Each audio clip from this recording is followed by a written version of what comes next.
Chers collègues, la parole est à Monsieur Serge Grouard, président de la Commission du développement durable et de l'aménagement du territoire. Vous avez la parole, Monsieur le Président.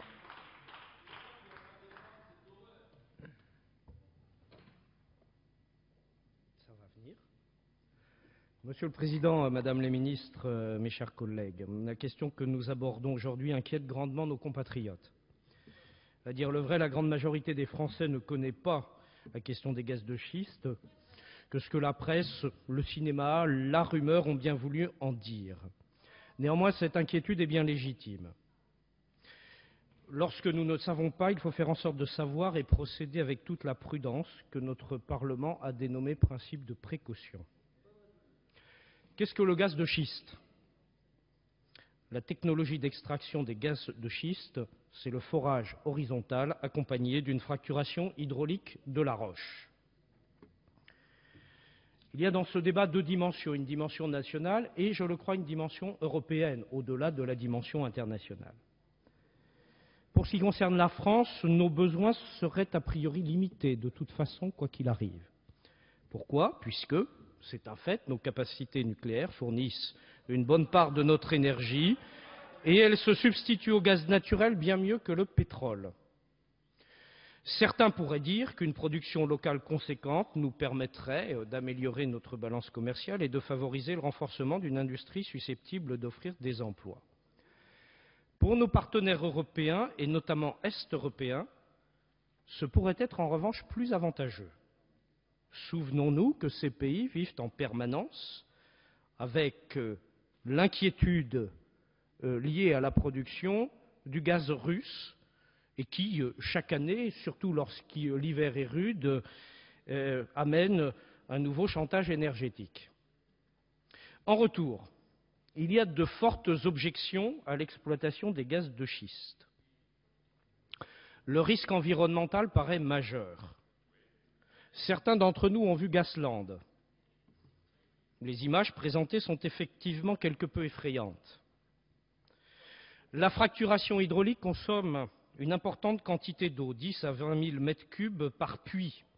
Elle requiert l'injection dans le sol de produits chimiques toxiques qui, même dilués, sont utilisés en quantité considérable. Que se passe-t-il si ces produits passent dans les nappes phréatiques? Nous pourrions craindre des dégâts très lourds. Certains assurent que ce danger est parfaitement contrôlé, j'aimerais les croire. Il y a eu aux États-Unis des accidents.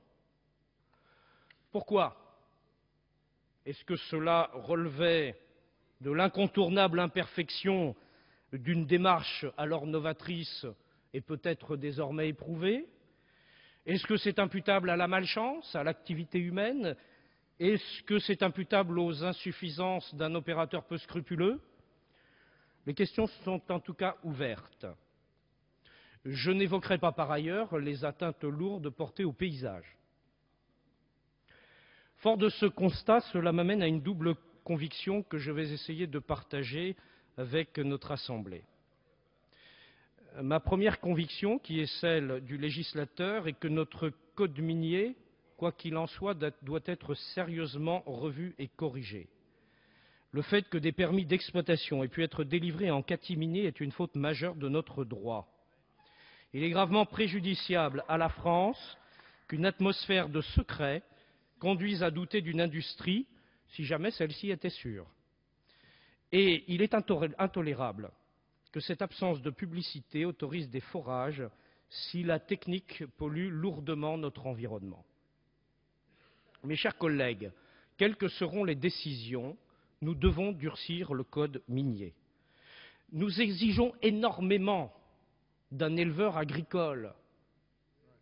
Nous exigeons beaucoup d'un producteur de batteries automobiles. Personne ne comprendrait que l'administration soit plus permissive dans le cas que nous examinons aujourd'hui et envers des pétroliers et des gaziers. Nous avons des lois extrêmement sévères pour encadrer la phase d'après-exploitation. Nous devons au minimum nous doter de textes tout aussi exigeants pour la phase de prospection. Madame la ministre, vous avez d'ores et déjà annoncé un projet de loi en ce sens et nous en sommes reconnaissants, et la Commission du développement durable s'y associera volontiers. Ma seconde certitude dans cette affaire, je la rattacherai volontiers à une position humaniste, l'écoute et la réponse aux inquiétudes légitimes de nos concitoyens et la nécessité d'améliorer notre connaissance de notre terre et de notre savoir géologique. Ne détournons pas la tête et ne léguons pas notre ignorance à nos enfants. Nous devons savoir ce qu'il y a tout simplement sous nos pieds.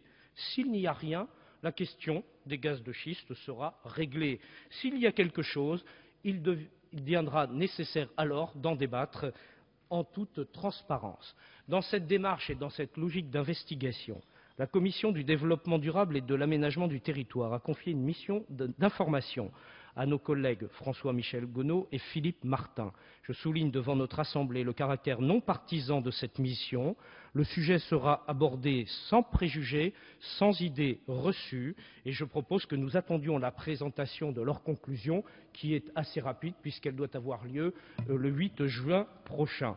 Mes chers collègues, je vous demande donc de nous laisser le temps de nous faire notre opinion. Le Premier ministre a eu la sagesse de décréter un moratoire qui fait qu'à court terme, il n'y a pas de risque et nous devrons en débattre de nouveau en juin avec, pour moi, le paramètre déterminant qui sera celui de la protection de notre environnement. Merci, Monsieur le Président.